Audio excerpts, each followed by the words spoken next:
Magandang araw po sa inyong lahat mga kababayan at welcome back dito po sa ating munting channel Pinas News Review, kung saan re-reviewin po natin ang mga mahalagang balita dito sa Pilipinas. Mga simpleng komento sa mga issue dito sa Pinas. At ito nga mga kababayan, kapapasok lang, Diyos ko po, lahat na shock, grabe ang nangyari, napaluho ang lahat, tinumba na, Abalos. Yan mga kababayan, no? Binasa lang po natin yung title ng ating bibigyan ng komento, no, ng video. Mula po ito kay Banat Kapanig TV. Yan po yung title niya mga kababayan, pero basihan po natin yung content, no, ng ating mga reaksyon, ng ating mga komento. Yung content na lang po yung natin, basihan natin ng ating mga magiging komento. Kasi minsan kasi iba yung title, no, sa video. No, may mga tinumba-tumba. Pero wala naman. Ito mga kumbayan, sama-sama at sabay-sabay po natin pakinggan, panoorin at bigyan ng komento ang video ito. Ito na po, patungkol po ito doon sa sa na checkpoint na 13 billion, no, na droga di umano. Yan mga kabayan. Ito, panoorin po natin. Ito na po. Ang nakikita ko dyan, ginamit nila yung issue, yung pagkakahuli dyan, para palabasin na nagtatrabaho sila. Which is mali. Kasi hindi nila po pwedeng tawaging anti-drug operation yan dahil yan nahuli lang sa checkpoint. Kung ako ang team leader o ahenteng in charge na nagtatrabaho dyan, hindi ko paharang sa checkpoint yan.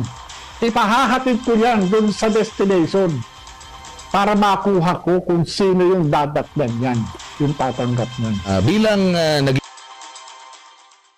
So yan mga kababayan, no, yan po ang komento, no, patungkol po dyan sa na checkpoint na po yan na drugs, di ba? Tama po, no, kung tayo po, no, kung operasyon, sa bagay mga kababayan, hindi naman po ito operasyon. Pero nakakapagtaka lang, mga kababayan, yung mga taga-gobyerno, yung mga taga-gobyerno mga kababayan, tuwang-tuwa pa sa nangyaring ito, no? Wala naman po silang nahuling tao. Meron pala driver. Yung driver po mga kababayan, I mean, yung nasa likod, yung may-ari sana ng produktong ito, di ba? Yun sana yung nahuli nila, kung hindi, di ba? Wala tayong magagawa kasi ihinatid nga Yung term ko dyan, diba sa mga unang vlogs ko pa, yung term ko dyan, ihinatid po sa checkpoint. Yan. Hindi po ito operasyon, pero bakit tuwang-tuwa sila sa nangyaring ito, no? Naging bahagi din ng sa paglaban itong illegal na droga. Anong kasi binaba na nila, no, mula 2 tonelada naging na lang 1.4 tons. Okay. Tapos binaba sa 8 billion or 9 billion yung halaga. Pero kayo po, doon sa setup, doon sa, kung pagbabasahan lang natin yung mga reports na bigla na lang nadaan daw doon sa checkpoint, dala-dala yung kargamento, ito po ba'y bagong pamamaraan ng mga sindikato? Or ano ba yung typical ninyo na na-encounter po dati? So yan mga kababayan, bumaba na pala sa 8 billion. Nako. Etong hirap dyan. Ang hirap po dyan mga kababayan kasi inunahan po nila, no? Yung mga investigador sana ang nagsabi na ng unang niya na worth kung magkano ba talaga yan. Kaso inunahan nila 13 billion agad. Diba? Anong iisipin niya ng mga tao? Saan napunta yung Diba? 8 billion na lang. Saan napunta yung iba? Oh. Kasi inuunahan nyo kasi agad yung yung mga investigador. Diba?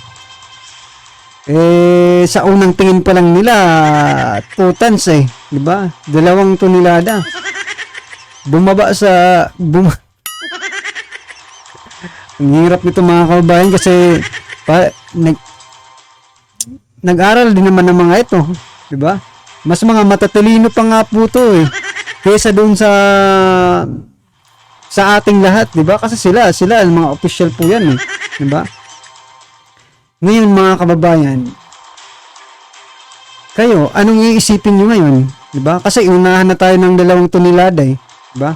13 billion. Ngayon, 8 billion na lang mga kabayan. ang hirap nito yung president.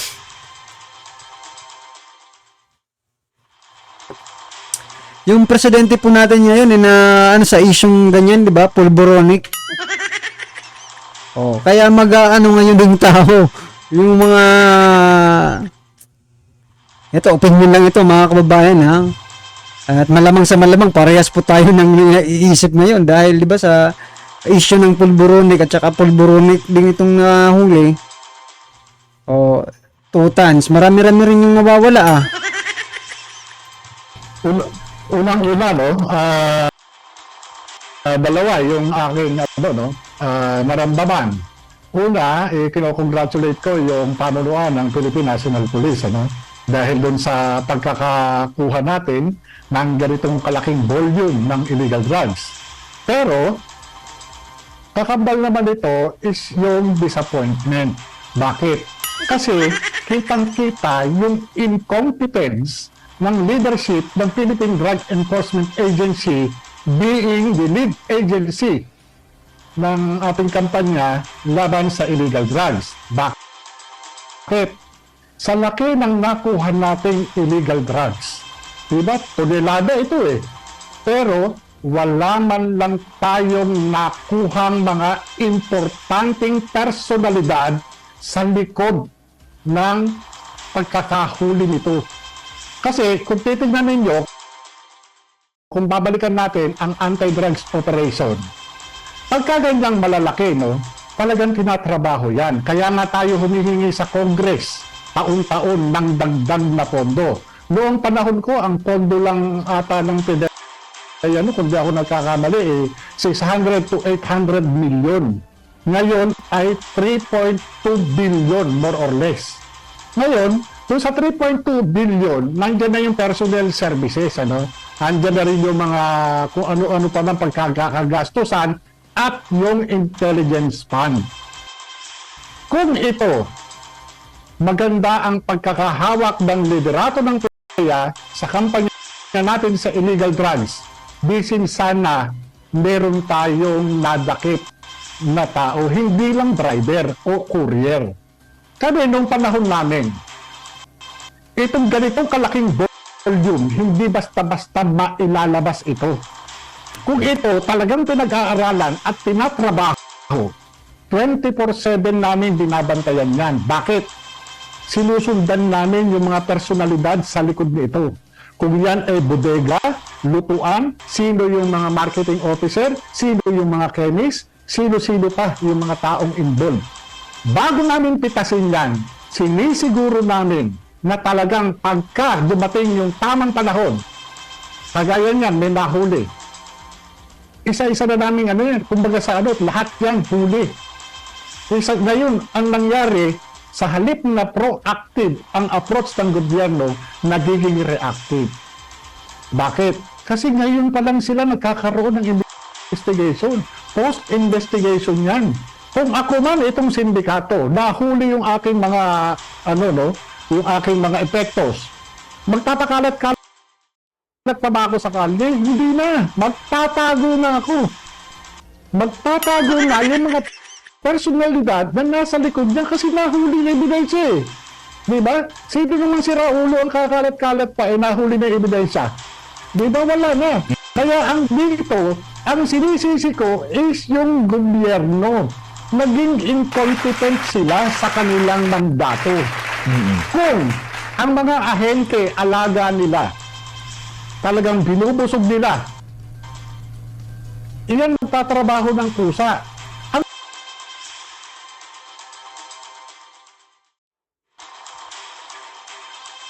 So yan mga kababayan, narinig niyo po ha.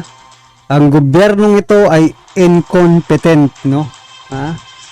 So, wala mga karibin natin. Tapos, yung baka i-promote pa nga itong mga hinuyutak na ito. Ay tama, i-promote nga di ba? On the spot, promotion doon kay yung leader ng checkpoint, di ba? O baka i-promote din dito yung chief ng PDEA mga kababayan. Nako, iyak ang taong bayan dito. Ha? Walang nahuling Tama po, walang nahuling malaking tae. Diba? Sa napakalaking sinayang nila, no? Sinayang po nila yung mga kung may surveillance man ito, di ba? Yung pondo. Kasi ginagastusan din ito, mga kababayan, di ba? Magastos din po ito. Ang paghahunting sa mga tulad na ito. Nako, sinayang po nila, no? Yung effort. Kung sino man ang nag-effort dito. Ang tanong, bakit nagkakaganito? Kung hindi pa aksidenteng naharang sa checkpoint yan, hindi makukuha yan. Ako talaga nagpapasalamat din talaga ako sa Diyos dahil kahit papano, may mga pulis tayo dun sa field na hindi nasilaw. Sila-sila lang yung nandun eh. Kung yan, pag iinteresan pa ng mga pulis, wala na. Buti na lang hindi nasilaw. Nagkaroon na tayo ng mga kasong ganyan na talagang na ano yung mga ebidensya, di ba? Pero Sir Jojo, pwede bang, kumbaga, pwede pa siyang hindi mo na ibulgar? Kasi considering hindi pala anti-drug operation yung nangyari, kundi, it so happen, naging maswerte lang na dumaan doon sa checkpoint. No? So, kumbaga, hindi taga siya yung piniktikan nila ito, sinundan nila. Pwede pa itong itago muna pansamantala kasi tsaka pagugulong yung investigasyon nakahanda na yung mga posibleng involved dito sa droga na ito. Alam mo, babaguhin natin ang batas, lalo na yung doon sa chain of custody, no? Doon sa Section 21 ng Republic Act 9165. Kasi immediately upon confiscation o seizure, dapat yan magkakaroon kagad ng inventory. Initial custody ng illegal drugs, dapat ima-markings kagad yan ng kung sino yung nakahuli. And doon sa team, dapat nag-elect sila o nag-appoint sila ng seizing officer para hindi magulo. Kung sino lang yung taong in charge doon, siya lang ang mayroong karapatan na humawak ng ebidensya. Otherwise, pagkayaan na kontamina at nasira yung chain of custody, madidismiss yung kaso. Nako. Napakasensitibo ng pagtrato sa ebidensya. Kaya na dapat pagdating sa mga anti-drugs operation, hindi po pwedeng como ikaw ang team leader o ikaw yung hepe ng basta-basta ka gagalaw dyan. Hindi, wala kang karapatan dyan. Ang may karapatan lang dyan yung mayroong initial custody. Yung personnel na nakatalaga dyan para doon sa pag-i-inventaryo niyan. Yung pag-markings. Kung sino nag-markings niyan, siya lang ang may karapatang humawak dyan. Siya yung magta-turnover. Kung meron mang ibang kamay na humawak dyan, mag-execute siya ng affidavit. Ngayon po, Para sir, yung chain of custody hindi nasisira. Kasi dyan magiging butas eh. ngayon po, sir, binigay na sa PIDEA yung mismong mga illegal na droga after ilang araw, 2, 3. Sapat na ba yun ng mga araw para makumpleto lahat ng mga dokumento bago na i-transfer? Para kumbaga at least magiging pulido pa rin yung pagkakaso? Ang PIDEA kasi siya yung talagang tinutukoy sa batas na siyang in charge sa ganyan. Kaya kahit anong operating unit o law enforcement units ang nakatagpo doon sa siya talaga yung meron authority na humawak o mag-custody ng ebidensya na ganyan. Basta hindi lang masisira yung provision, yung sinasaad ng provision ng Section 21 dun sa chain of custody. Kagaya niyan, yung mismo nag-markings, siya rin yung magde-deliver niyan. Oh, stricto pala Yan sa laboratory. I-receive yan sa kanya. Marami ng mga kaso, sir, na technical lang. Oo, maraming na-dismiss. Maraming na-dismiss na tungkol sa mga technicalities, lalo na yung pagsunod dyan sa chain of custody. Kasi nga, kaya ginawa yan ng Kongreso, yung inamend yung 6425. Yung Republic Act 6425 yung Dangerous Drugs Act of 1972, kaya inamend dyan, nilagyan pa ng safeguard para maiwasan yung mga lang basta ng ng ebidensya. Ito talagang tinatratong sagrado yung ebidensya. Sabi ko nga kahit na sino, kahit na mayor ka pa, senador ka pa, presidente ka pa, wala kang karapatang humawak ng ebidensya. Ang pwede lang humawak niyan ay yung may initial custody o yung mismong seizing officer. siya lang ang may hawak. Or else, pag hinawakan nila yan, mag-execute sila ng affidavit. Opo. Kasi ibig sabihin, na-company na yan. Mm-mm. How about yung ano, sir? Kasi maraming nagtataka ng mga taong bayan, yung mga netizen, nagkokomento. Dahil biglang nagbago yung halaga, biglang nagbago yung timbang noong kontrabando. Natural ba yan na nangyayari ang mga ganyan, sir? Bakit kaya naglalabas agad-agad ng ano kung hindi pa pinal? Baka meron ding mga technical na naman sila ukol dyan. Alam mo, yung sa ganyan, normal yan, lalo na minsan may nagsasabi, 2 tonelada yan, 3 tonelada. Pero doon sa actual na, sa actual na kasi tinitimbang yan eh. Tinitimbang yan sa laboratory service o sa crime laboratory, no? Opo. Tinitimbang yan, yun yung official weighing ng ebidensya. Kagaya yan, may isa kala mo 1 gramo, 1 kilo. Pero kulang pala ng 2 guhit o 1 guhit. So sa 1 kilo, halimbawa, 1 guhit ay 100 grams. So pagka sinabit mo yan, approximately 1 kilo o 1,000 grams. So yan mga kababayan, normal lang pala yan, no? Na nababawasan pa yung kilo mga kababayan, no? Normal lang daw yun, sabi ni sir. So, well anyway, kasi tayong mga Pilipino talagang malilikot ang mga utak eh, di ba? Always po yan na mayroon tayong maiisip na hindi maganda kasi nabawasan po eh, di ba? Napakalaki po nung nabawas. Kung estimated yun, halos kalahati na, di ba? O hindi sana 2 tonelada, di ba? Well, anyway mga kababayan, ano man po ang inyong reaksyon, komento at kritisismo kung meron man po, no? Comment lang po sa baba para at least alam po ng ating mga kababayan ang inyong pong opinion patungkol po sa video nito, right? Kung bago ka pa lang at dito po nakapag-subscribe sa ating munting channel, please don't forget to subscribe at i-click na rin po ang bell notification para updated ka po sa lahat ng ina-uploads nating reaction video. Yan, maraming salamat po.